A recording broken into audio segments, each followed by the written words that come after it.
Shri Venkateswara gold తాకట్టులో ఉన్న మీ బంగారాన్ని విడిపించి కొనబడును.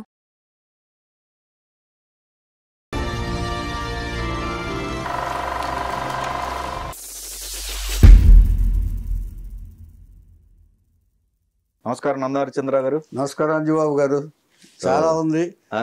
మనం వెళుతున్న మహానుభావుల చరిత్రలు ఒక్కొక్కటి స్మరించుకుంటున్నాం. అవును, అంటే నివాళులు అర్పిస్తున్నాం ఒక విధంగా మన ప్రోగ్రాం ద్వారా. అవునవును, అంతకంటే మించింది లేదు. చక్కగా అందరినీ. ఇందులో విషయం ఏంటంటేనండి, దర్శకుల గురించి చెప్పినప్పుడు పూర్వకాలం దర్శకులు ఎప్పుడు కూడా ఇప్పుడంటే ఏ డైరెక్టర్ దగ్గర పని చేయాలి, ఆ డైరెక్టర్ పని చేయాలి అనేది చూసి నేర్చుకుని చేస్తున్నారు. కానీ ఇదివరకు వాళ్ళ మనసు చెప్పిందే చేశారు దర్శకత్వం. దర్శకత్వానికి మూల కారణం ఇప్పుడు ఈ మహానుభావుల గురించి నేను అర్థం చేసుకుంది. అంటే ఎవరో ఒకళ్ళ దగ్గర పని చేయలే, ఒకళ్ళ దగ్గర చేయలే. మరి దర్శకత్వం ఎలా చేశారు అని నాకు చిన్న ఇది వచ్చింది. పాల్కే గురించి గారు చెప్పిన తర్వాత రఘుపతి వెంకయ్యనాయుడు గారు ఎక్కడ పని చేయలే. ఒకళ్ళేమో ఫోటో స్టూడియో, ఒకళ్ళేమో సినిమా మీద ఇంట్రెస్ట్ మోజు. అటువంటిప్పుడు నాకు ఏమనిపించిందంటే, సో ఇప్పుడు మనం ఎలా దర్శకుడు అనేవాడు మనసుతో దర్శకత్వం చేయాలి. మనసు ఏం చెప్తే, ఇప్పుడు ఈయన నలుగురిని చూపించాలనుకోండి, ఇలాగ మనం నలుగురిని చూపించాలంటే ఇలాగ చూపించాలి, అదే దర్శకత్వం. మనం ఏడిపించాలనుకోండి, ఒక క్లోజ్ షాటు అని ఇలా ఊహించి చేశారేమో అని నాకు ఒక ఇది వచ్చింది. అంటే దర్శకత్వానికి కొత్త ఆలోచన నాకు కలిగింది వీళ్ళందరినీ చెప్తున్న తర్వాత. దర్శకుడు ఆ పదంలోనే ఉంది, దార్శనికుడు దారిని చూపించేవాడు. కరెక్ట్ కదా, ఎంత గొప్ప పదం. అందుకని ఇప్పుడు ఇవి మాట్లాడుతుంటే మనం ఇన్ఫర్మేషన్ కాదు సార్, మనం ఆలోచించాల్సి. ఎవరు ఈ ప్రోగ్రామ్ చూసిన వాళ్ళు ఎవరైనా, లేకపోతే ఇంతకుముందు చెప్పిన వాళ్ళ ప్రోగ్రాంలో విన్నవాళ్ళైనా, వాళ్ళు పలానా ఊళ్ళో పుట్టారు, పలానా డిగ్రీ చదివారు, ఇది కాదండి మనం ఆలోచించాల్సింది. వాళ్ళలో ఉన్న గొప్పతనం ఏంటి, వాళ్ళు ఎలా చేశారు, వాళ్ళ నుంచి మనం నేర్చుకోవాల్సింది ఏంటి, అంతే కొంచెం డీప్గా వెళ్ళాలి. ఇన్ఫర్మేషన్ విని చేయటం కాదండి అని నా విన్నపం, నా విజ్ఞప్తి. అంటే నేను ఆలోచించి చెప్తున్నా. అండ్ ఇక్కడ ఇంకోటి కూడా మనం చెప్పాల్సింది ఏంటంటే, సార్ తప్పులు సహజం కదా. నేను కూడా ఎక్కడెక్కడి నుంచో నేను చూసి వాళ్ళ ఇది మ్యాక్సిమము నిజాలు చెప్పడానికి, నిజాయితీగా చెప్పడానికి ప్రయత్నిస్తున్నాను సార్ నేను. అంచేత ఏదైనా తప్పులు ఉంటే మాత్రం నన్ను క్షమిస్తారని ఎందుకంటే కరెక్ట్ చేయండి, తప్పలేదు. రైట్. ఓకే, ఈ రోజు మరి మనం ఒకసారి దర్శకుల గురించి మాట్లాడుకున్నాం కాబట్టి బిఎన్ రెడ్డి గారి దగ్గరికి వెళ్దాం. Very good sir, very good. ఎందుకంటే ఆద్యుడు ఆయన. బిఎన్ రెడ్డి గారు విలువలకు వాల్యూ ఇచ్చిన దర్శకుడు. ఫస్ట్ మాట, విలువలకు వాల్యూ ఇచ్చిన దర్శకుడు. విలువల కోసం చాలా త్యాగాలు చేశాడు ఆయన. అంచేత ఆయన సుదీర్ఘ కెరియర్లో ఓన్లీ 11 పిక్చర్స్ చేశాడు, ఓన్లీ 11 సినిమాలు చేశాడు. సరే, బొమ్మిరెడ్డి వెంకట నరసింహారెడ్డి గారి ఫాదర్ ఫైర్ కూడా బొమ్మిరెడ్డి నరసింహారెడ్డి. ఎందుకు పెట్టారంటే వీళ్ళు ఒక చిన్న ఇది, వాళ్ళు నరసింహస్వామి భక్తులంట. బొమ్మిరెడ్డి పెళ్ళిలో వాళ్ళు ఎవరు పుట్టినా, మగపిల్లాడు ఎవరు పుట్టినా నరసింహారెడ్డి అని నరసింహస్వామి పేరే పెడతారంట. అందుకని ప్రథమ పుత్రుడికి నరసింహస్వామి అని పెట్టారు ఏమండి. అలాగా ఆయన్ని ఆ తర్వాత నాగిరెడ్డి గారు పుట్టారు, ఆ తర్వాత కొండారెడ్డి గారు పుట్టారు. 3 కొడుకులు వాళ్ళ ఫాదర్కి. ఎరుకలపల్లిలో ఏదో ఉంది, అది అక్కర్లేదు మనకి. ఇన్ఫర్మేషన్ చాలా మంది ఇచ్చారు, మనకి ఇది అక్కర్లేదు. మనం డైరెక్షన్ ఆయన చిత్రాల గురించి వెళ్తాం. సరే, ఈయన తండ్రి గారు ఉల్లిపాయల వ్యాపారం రైతుల దగ్గర కొని చెన్నైకి ఎక్స్పోర్ట్ చేసి బ్రిటిష్ వాళ్ళు అండి అప్పుడు, గుర్తుందో లేదు, 1925, 26 ఆ ప్రాంతాల్లో, 30s ఆ ప్రాంతాల్లో ఈయన రైతుల దగ్గర సరుకు కొని చెన్నైలో బ్రిటిషర్స్ ఏజెంట్స్ ఉంటారు కదా, వాళ్ళకి వ్యాపారం చేస్తూ ఉండేవాళ్ళు. ఎవరు, బిఎన్ రెడ్డి గారి ఫాదర్. అందుకని ఊళ్ళో ఎడ్యుకేషన్ అయిపోయిన తర్వాత వీళ్ళిద్దరిని మెడ్రాస్ తీసుకొచ్చి, మెడ్రాస్లో కాపురం షిఫ్ట్ అయ్యాడు ఆయన. ఎందుకంటే ఎక్కువ మెడ్రాస్లో తిరగాల్సి వస్తుంది, ఎందుకని చెప్పేసి విలేజ్ నుంచి రోజు రావాలంటే కష్టం కదా, అందుకని మెడ్రాస్లో కాపురం పెట్టేశాడు ఆయన. పెట్టేసి ఏం చేశాడు, పిల్లల్ని తీసుకొచ్చి ఇక్కడ చదివించాడు. ఈయన నాగిరెడ్డి గారికి పెద్ద అబ్బలేదు, కానీ ఈ బిఎన్ రెడ్డి గారు కొంచెం బాగా ఎడ్యుకేషన్లో ఇదైపోతే పచ్చేప కాలేజీలో చేర్పించి డిగ్రీ వరకు చదివించారు ఆయన. బిఎన్ రెడ్డి గారు డిగ్రీ చదివారు. వాళ్ళ ఫ్యామిలీలో ఎక్కువ చదివింది బిఎన్ రెడ్డి గారి. ఆ బిఎన్ రెడ్డి గారు చదివినప్పుడు ఒక ఈ ఇష్యూలో ఆయనకి లలిత కళల పట్ల బాగా ఇంట్రెస్ట్ ఉండేది. ఎవరికి కాలేజీలో కానీ ఇది కానీ. ఒకసారి కలకత్తా కూడా వెళ్ళాడు ఆయన. కలకత్తా వెళ్తే శాంతినికేతన్లో ఈ ఆర్టిస్టిక్ వాల్యూస్ పట్ల ఆయనకు బాగా ఇంట్రెస్ట్ ఏర్పడింది. సినిమాల పట్ల కానీ ఇది కానీ. బెంగాల్లో సినిమాల పట్ల ఇంట్రెస్ట్ వచ్చిన తర్వాత మెడ్రాస్ వచ్చిన తర్వాత ఆ సైడ్ ట్రై చేశాడు. ఓకే. అంచేత ఇక వివరాల్లోకి వెళ్లకుండా మనం ఆయన ఏం చేశాడంటే హెచ్ఎం రెడ్డి గారు పరిచయం అయ్యారు ఆయనకి. ఎక్కడ కలకత్తాలోనూ బొంబాయిలోనూ ఎక్కడో ఆయన పరిచయం అయ్యారు. పైన వచ్చిన తర్వాత బిఎన్ రెడ్డి గారు ఇంట్రెస్ట్ చూసి ఆయన కూడా రమ్మన్నాడు. ఓకే. రమ్మన్న తర్వాత ఏం చేశారంటే వాళ్ళు హెచ్ఎం రెడ్డి గారి డైరెక్షన్లో ఈయన ఎవరు బిఎన్ రెడ్డి గారు, అలాగే రాయలసీమ నుంచి వచ్చిన మూలా నారాయణ స్వామి గారు, తర్వాత ఇంకొక ఆయన లింగమూర్తి గారు, ఆర్టిస్టు లింగమూర్తి గారు, వీళ్ళందరూ హెచ్ఎం రెడ్డి గారు. ఈ నలుగురు పార్ట్నర్షిప్లో హెచ్ఎం రెడ్డి గారి దర్శకత్వంలో గృహలక్ష్మి అనే సినిమా స్టార్ట్ చేశారు. సినిమా కెరీర్ గురించి చెప్తున్నాను. గృహలక్ష్మి అనే సినిమా స్టార్ట్ చేశారు. స్టార్ట్ చేసిన తర్వాత అది పూర్తయిన తర్వాత బిఎన్ రెడ్డి గారికి ఎప్పుడు కూడా కొంచెం సంస్కారవంతంగా ఆలోచిస్తాడు ఆయన. ఎప్పుడు కూడా ఎవేగా వెళ్ళాలని, సినిమాని ఎవేగా తీసుకెళ్ళాలని కానీ, యూత్కి ఆదర్శవంతంగా ఉండాలి కానీ, కుటుంబాలకు ఆదర్శంగా ఉండాలి కానీ ఆలోచించే వ్యక్తి బిఎన్ రెడ్డి గారు. వాడు ఫ్యామిలీ నుంచి రానివ్వండి, లేకపోతే ఆయన స్వతహాగా ఆయన శాంతినికేతన్ వెళ్ళటం వల్ల, రవీంద్రనాథ్ ఠాగూర్ని చూడటం వల్ల ఇదంతా రావటం కానీ ఆయన భావాలు కొన్ని వాల్యూస్ ఉన్నాయి, ఆయనకి మోరల్ వాల్యూస్ కొన్ని ఉన్నాయి. గృహలక్ష్మిలో ఒక రొమాంటిక్ సీన్ ఒకటి ఉంది. కాంచనమాలను నాగయ్యని రెచ్చగొడుతూ ఈ చేసే సీన్లు కొన్ని ఉన్నాయి, అలాంటి సీన్లు. ఆయన ఏంటి బిజినెస్ కోసం ఆయన ఎవరో హెచ్ఎం రెడ్డి గారు పెట్టుండొచ్చు. కానీ ఇది చూసిన మన బిఎన్ రెడ్డి గారికి నచ్చకపోయేటప్పటికీ ఆయన విభేదించాడు. ఎవరితోటి? మన హెచ్ఎం రెడ్డి గారితో డిఫర్ అయ్యారు. అవి తీసేయండి అన్నాడు. తీసేయడం కోసం ఆయన ఇది సినిమా బిజినెస్, ఇది మనం మనం మనం మనం చూసుకోవడానికి కాదు, ఇవి ప్రజల్లోకి వెళ్ళాలి కదా. అయినా సరేనే నాకు ఇష్టం లేదు సార్, సారీ, మీతో ఇక నేను ఇచ్చేయాలని చెప్పేసి మూరాల నారాయణ స్వామి గారు ఈయన మొత్తం బయటకు వచ్చేసారు. హెచ్ఎం రెడ్డి గారితో పార్ట్నర్షిప్ నుంచి బయటకు వచ్చేసారు. అది ఏ బ్యానర్ మీద చేశారు? రోహిణి పిక్చర్స్ బ్యానర్ మీద చేశారు. కేవలం ఒక విలువల మీద కట్టుబడి. ఇది గ్రహించాల్సింది మనం. కానీ ఒకట్లేండి, ఇప్పుడు బిఎన్ రెడ్డి గారే కరెక్ట్ అనే అనుకోలేము. ఎందుకంటే విలువల మీద సినిమాలు తీస్తే మరి కంటిన్యూ అవ్వాలి కదా సినిమా లైఫ్. ఎవరికైనా కొన్ని బిజినెస్ కూడా దీన్ని కూడా బ్యాలెన్స్ చేసుకోవాలి కదా. అయితే ఆ తర్వాత ఈయన కొన్ని బ్యాలెన్స్ చేశారు కొన్ని. ఎవరో బిఎన్ రెడ్డి గారు తర్వాత మారారు. అప్పుడు ఏం చేశారంటే ఆయన బయటకు వచ్చేసి వాహిని పిక్చర్స్ అని స్టార్ట్ చేశారు. వాహిని పిక్చర్స్ అని బ్యానర్ పెట్టారు. అంతకుముందు రోహిణి పిక్చర్స్లో పార్ట్నర్స్ వీళ్ళు they have departed. Vahini pictures అని స్టార్ట్ చేసిన తర్వాత వందే మాతరం నాగయ్య గారితో, సుమంగళి, దేవత, ఈ 3 పిక్చర్లు బిఎన్ రెడ్డి గారు డైరెక్ట్ చేశారు. ఆ తర్వాత అప్పట్లో తెలుగు వాళ్ళకి స్టూడియోలు ఇచ్చేవాళ్ళు కాదు. నెప్ట్యూన్ స్టూడియో అని ఉండేది. ఐ థింక్ ఇది నెప్ట్యూనే శారదా తర్వాత అయింది అనుకుంటాం. నెప్ట్యూన్ ఎక్కడో నాకు గుర్తున్నంతవరకు, అంటే నా ఇది తెలియదు కాబట్టి. నెప్ట్యూన్ స్టూడియోలో డేట్లు దొరకలే ఆయనకి. మనకి ముందు నాగేశ్వరరావు గారి గురించి ఎలా చెప్పుకున్నాం, ఇప్పుడు వీళ్ళకి కూడా నెప్ట్యూన్ స్టూడియోలో తెలుగు వాళ్ళకి ఎక్కువ ఇచ్చేవాళ్ళు కదా, తమిళ పిక్చర్స్కి ఇచ్చేవాళ్ళు ఎక్కువ స్టూడియో. చెన్నైలో ఎన్ని స్టూడియోలు ఉన్నాయి? చెన్నైలో ఉన్నాయి. వాహిని ఉంది, శారదా ఉంది, నెప్ట్యూన్ ఉంది, తర్వాత ఆయన భీమ్సింగ్ గారి స్టూడియో ఉంది. 5-6 స్టూడియోలు ఉన్నాయి. కాకపోతే బిజీగా ఉన్నాయి. అంటే తమిళ పిక్చర్స్ ఎక్కువ కదా అప్పుడు. తమిళ్ కూడా బాగా, తమిళ్, కన్నడ, మలయాళం అక్కడే. సౌత్ ఇండియా మొత్తం అక్కడే అప్పుడు. ఓన్లీ మన తెలుగు హైదరాబాద్ వచ్చేంత వరకు తెలుగు కూడా అక్కడే.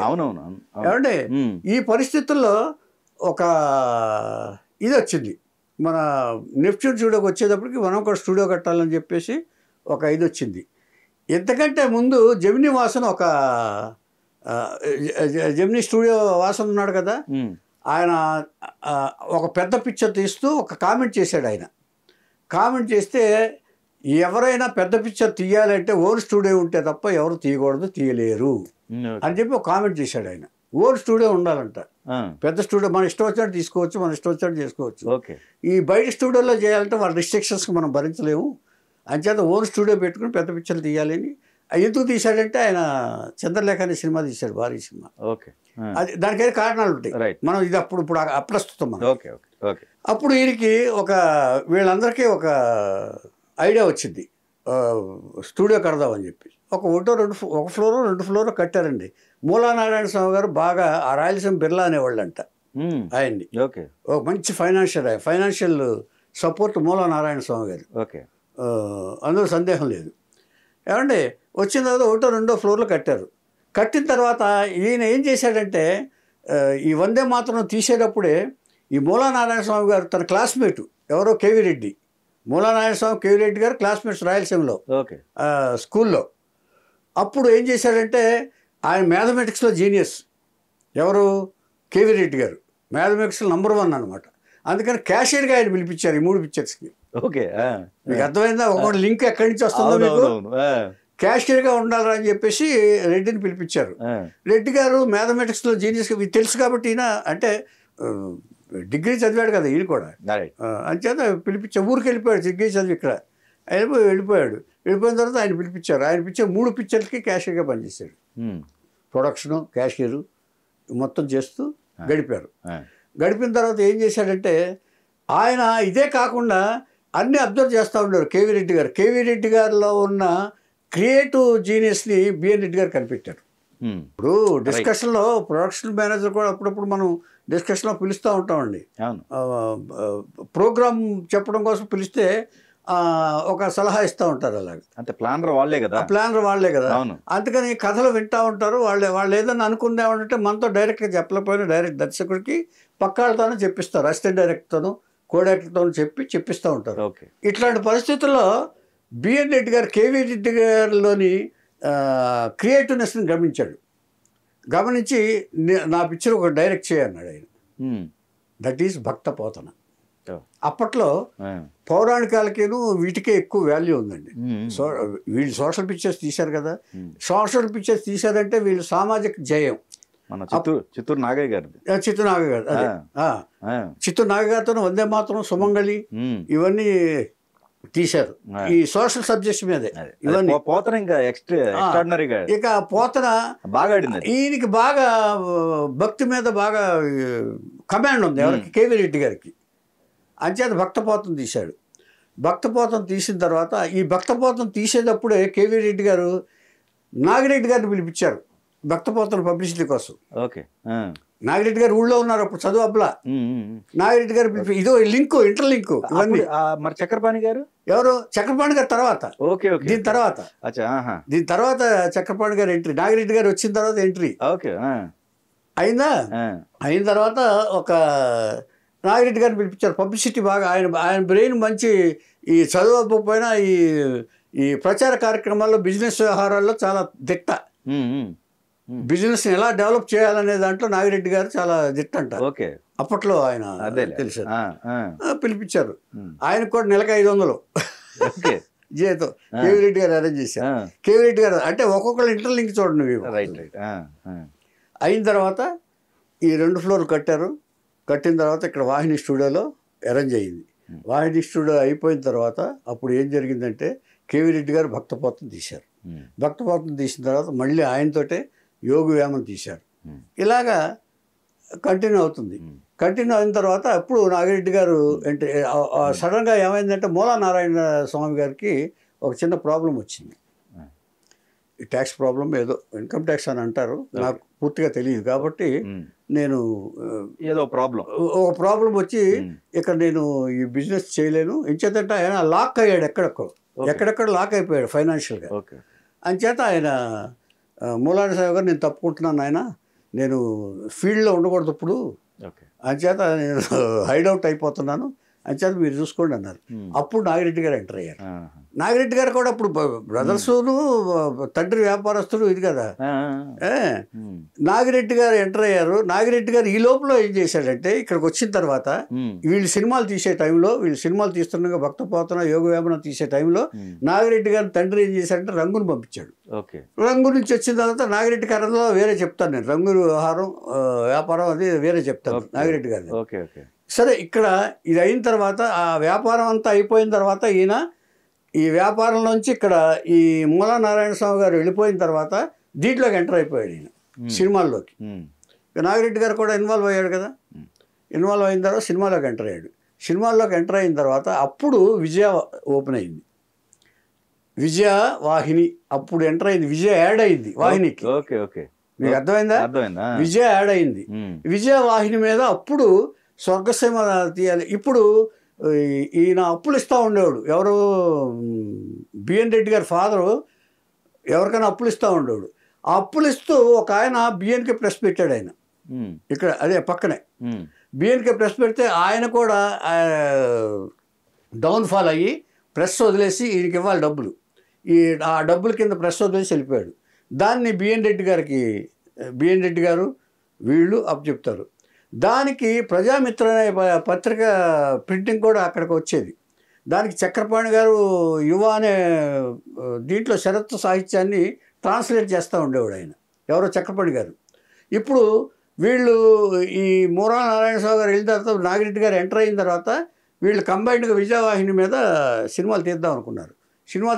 స్వర్గసీమ అని నాగయ్య గారితోనే మొదలు పెట్టాలనుకున్నారు.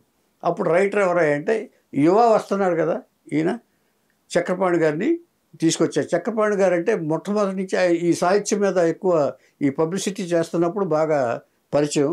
చక్రపాణి గారిని తెనాలి నుంచి పిలిపించిన తర్వాత అప్పుడు డైలాగ్ రైటర్గా ఆయన కథా రైటర్గా అక్కడి నుంచి ఆయన అతుకుపోయాడు. నాగిరెడ్డి గారితో వీళ్ళతోటి ఇన్వాల్వ్ అయిపోయాడు ఆయన.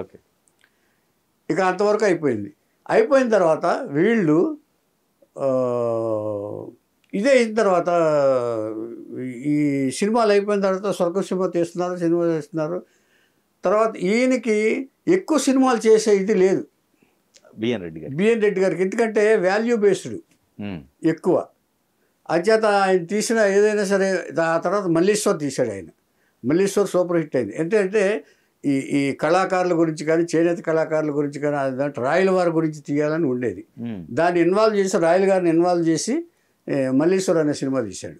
ఆ తర్వాత బంగారు పాప. ఆ తర్వాత ఇలాగా వరుసగా 11 సినిమాలు చేశాడు. బిఎన్ రెడ్డి గారి కెరీర్లో 11 సినిమాలు చేశాడు. బిఎన్ రెడ్డి గారి లక్షణాలు ఏంటంటే ఆయనకి మూడ్ అవుట్ ఆఫ్ అయితే షూటింగ్ చేయడు. ఎందుకు చేయడంటే నా మూడ్ వల్ల సినిమా చెడకూడదు, సినిమాకి ఏమైనా తప్పు చేస్తానేమో, ఇంత వాల్యూస్ తోటి సినిమా తీసేవాడు బిఎన్ రెడ్డి గారు. ఏమండి ఇలా ఉంటుండగా ఇప్పుడు నిదానంగా ఈయన ఎంటర్ అయ్యాడు కదా నాగిరెడ్డి గారు. నిదానంగా ఈ నాగిరెడ్డి గారు చక్రపాణి గారు కలిసిన తర్వాత నిదానంగా స్టూడియో వాళ్ళ చేతుల్లో వెళ్ళిపోయింది. ఈయన తప్పుకున్నాడు. వెళ్ళిపోయిందంటే కొన్ని కారణాలు అది మనం డిస్కస్ చేయలేము. ఇన్నర్ విషయాలు మనం డిస్కస్ చేయకూడదు. కేవీ రెడ్డి గారు ఉన్నారు కదండి. ఏమండి కేవీ రెడ్డి గారు ఉన్నారు. కేవీ రెడ్డి గారు ఓన్లీ దర్శకుడే. అక్కడ వరకే, అంతవరకే. వాళ్ళు వ్యాపారస్తుడు. అదే ఎవరు ఫైనాన్షియల్స్ ఎప్పుడు కూడా ఈ తండ్రి ధనవంతుడు, ఈ తండ్రుడు. ఈ కేవీ రెడ్డి ఓన్లీ దర్శకత్వం వరకు, అంతవరకే ఆయన రిస్ట్రిక్టెడ్.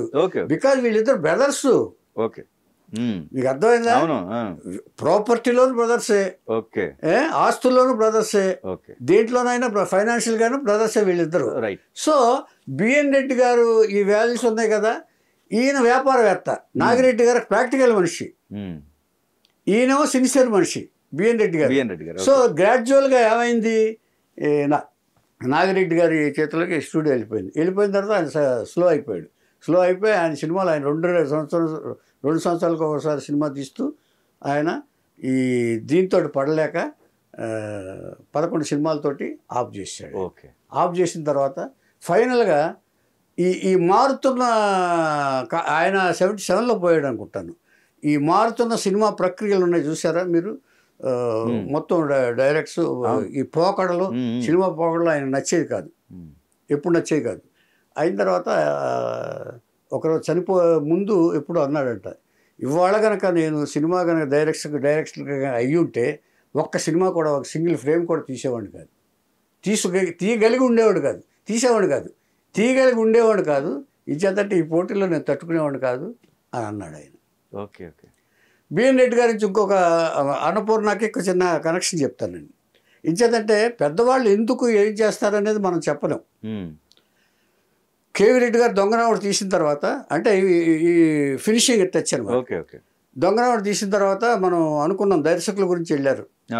రామకృష్ణరావు గారు మాట్లాడారు. ఎవరు భానుమతి గారు హస్బెండ్, రామకృష్ణరావు డైరెక్టర్. ఆయన పాలువాయి రామకృష్ణరావు అయిన తర్వాత ఆయన ఒప్పుకున్నాడు. 10,000 అడ్వాన్స్ కూడా తీసుకున్నాడు. తీసుకున్న తర్వాత ఏదో కారణం చేత అంచేత ఒక బ్యానర్లో అలవాటు పడిపోయిన తర్వాత బయట పిక్చర్ చేయాలంటే కొంచెం కష్టమే. ఓకే ఆయన ఇంచేత అంటే ఇండివిజువల్గా రేపు అక్కడ బయట పిక్చర్లో స్వతంత్రం ఉండకపోవచ్చు దర్శకుడికి. అంచేత ఇవన్నీ ఆలోచిస్తారు సార్ డైరెక్టర్స్. ఇంచేత అందుకని ఆయన ఏం చేశారు, కొంతకాలం తర్వాత నేను చేయలేనండి వసంతరావు గారు, అందుకని ఆయన ఇచ్చిన 10,000 అడ్వాన్స్ ఇచ్చేసాడు, తిరిగి ఇచ్చాడు. సో ఫస్ట్ టైం రామకృష్ణరావు గారు ఫెయిల్. నెక్స్ట్ ఎవరి దగ్గరికి వెళ్దామని అనుకుంటే ఇంకెవరన్నారు, బిఎన్ రెడ్డి గారు గొప్ప డైరెక్టర్ కదా, ఆయన దగ్గరికి వెళ్ళారు. ఆయన దగ్గరికంటే ఈ రెమ్యునరేషన్స్ మాట్లాడినప్పుడు మధుసూదనరావుతో డైరెక్ట్గా చెప్పకపోయినా ఎవరు మాట్లాడినా వాళ్ళ తరపు మాట్లాడతారు కదా. ఏముంది రెమ్యునరేషన్ అంటే ₹1,00,000 ఇవ్వండి అన్నాడంట. అప్పటికి అది బాబు షెల్లు ₹1,00,000 అంటే వాహిని డైరెక్టర్ కదా ఆయన, పైగా ఆయన స్టూడియో ఓనరు, పైగా పెద్ద ఇది కదా. అయినప్పటికీ దాంతో మేము ఇచ్చుకోలేమని చెప్పి అన్నపూర్ణ కొత్త కథ కదా, రెండో పిక్చరు. ఫస్ట్ పిక్చర్ దొంగరావుడు తీశారు, పైగా మధుసూదనరావు గారు బ్యానర్ అది, కేవలం నాగేశ్వరరావుదే కాదు. అంటే మధుసూదనరావు గారు ఆయన కూడా కొన్ని పద్ధతులు ఇప్పుడు విచ్చలవిడిగా చేసే మనిషి కాదు, ఎంత చేయాలో అంత చేస్తాడు. అది ఆయన ఇచ్చేశారు. అయిపోయిన తర్వాత అలాగే అయిపోయింది. అలాగే ఇంకొక ఇన్సిడెంట్ నేను ఇదివరకు చెప్పాను దాసర్ గారి విషయంలో. అంటే ఇలా చేస్తారా, బిఎన్ రెడ్డి గారు ఇలా చేస్తారా అని అనుకోవచ్చు, కానీ ఆయన ఉద్దేశంలో అది మంచిది అయి ఉండొచ్చు. అందుకని చెప్తున్నా, దాసర్ గారు తీసుకెళ్ళి మీ దగ్గర అసిస్టెంట్గా చేర్చుకోండి అని చెప్పి పాలకం పద్మరాజు గారు తీసుకెళ్ళారు బిఎన్ రెడ్డి గారు. బిఎన్ రెడ్డి గారు అంటే విజయ కాంపౌండ్, ఆయన పాలకం పద్మరాజు గారు అంటే రైటరు. వెళ్తే ఆయన ఎందుకయ్యా ఏంటి ఊరికి ఎవరు పడితే వాళ్ళు డైరెక్షన్ డిపార్ట్మెంట్కి వచ్చేటమైనా, మేము పడుతున్నాం చాలదా, అంచేత ఎవరు పడితే వాళ్ళు వచ్చేసి డైరెక్ట్ చేసి ఇప్పుడు అంటే ఫ్రస్ట్రేషన్లో ఉన్నాడు ఆయన. వాల్యూ బేస్డ్ డైరెక్టర్ అన్నాం కదా, అప్పటికే ఈ ఇండస్ట్రీ పోకడలు ఇచ్చి ఈ 70s తర్వాత కదా వచ్చింది, 70 లోపల తీసుకెళ్ళాడు ఆయన. అప్పటికే ఆయన సినిమా ఇది ఫినిష్ అయిపోయింది. వస్తే ఎవరు పడితే వాళ్ళు వచ్చి డైరెక్ట్ చేసేస్తున్నారు, చాలా చిరాగ్గా ఉంది, వద్దు ఇప్పుడు ఏం వద్దు అని చెప్పేసి చిరాకు పడి పంపించేశాడు ఆయన.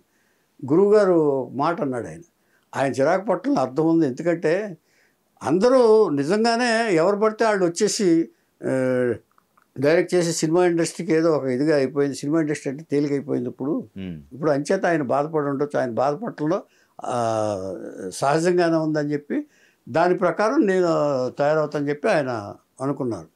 ఇది బిఎన్ రెడ్డి గారి వాల్యూ బేస్డ్ జీవితం. అయితే ఇక్కడండి ఓకే, బిఎన్ రెడ్డి గారు మొత్తం ఏదైతే ఓకే వాళ్ళకి వాహిని స్టూడియో కూడా వెళ్ళిపోయింది కదా.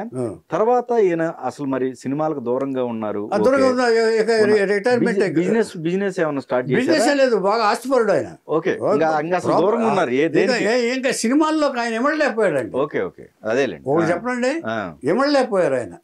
ఇప్పుడు సచిత్రాన్ని తీసుకొచ్చి క్లబ్ డాన్స్ చేయమంటే చేస్తాడు ఆయన, అంచేత ఆయన ఎక్కడ హెచ్ఎం రెడ్డి గారితోనూ విభోధించి వచ్చిన ఆయన ఇంకా సినిమాలు ఏం చేస్తాడు ఆయన. అంచేత వీళ్ళు దీంట్లోకి వెళ్ళిపోయారు, రాగిరెడ్డి గారు, వీళ్ళు చక్రపాణి గారు. ఇప్పుడు ఏదైనా వాళ్ళ డామినేషన్ ఎక్కువైపోయింది అక్కడ, ఎక్కడ వాహిని స్టూడియోలో అక్కడ వాళ్ళ డామినేషన్ అయిపోయిన తర్వాత నిదానంగా స్లోగా తప్పుకుని ఆయన రిటైర్మెంట్ జీవితం, ఇక సినిమాలు నేను చేయలేను అని అనుకుని అస్త్ర సన్యాసం చేశాడు ఆయన. ఇంక సినిమాలు చేయలే.